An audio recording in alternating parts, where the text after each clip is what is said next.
Mula sa bilang na 74 na kaso lamang noong 2022 ay sumirit ang insidente ng love scam sa bansa noong nakaraang taon na. Ito ang inihayag ng PNP Anti-Cybercrime Group bilang pamala na rin sa publiko.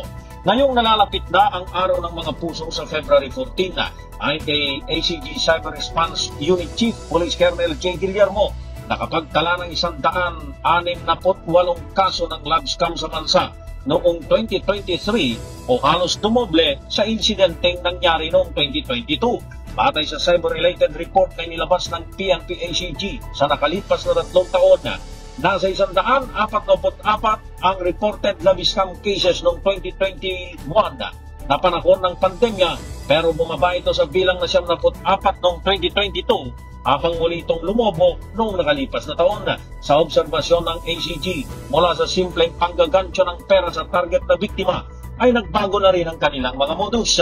Sabi ni Guillermo, dinadaan na rin ng mga kawatan ng panloloko sa pamamagitan ng kunwari ay investment, pero kapag nakapagbigay na ng pera, ito ay unti-unti nang maglalango. Para sa kauna-unahan sa Pilipinas, DZRH, ako naman Val Gonzales, tuloy-tuloy sa pagbabalita, tuloy-tuloy sa serbisyo. Sama-sama tayo, Pilipino. Mga malalaking balita sa buong Metro Manila. Malalaman mo na sa Metro Manila ngayon!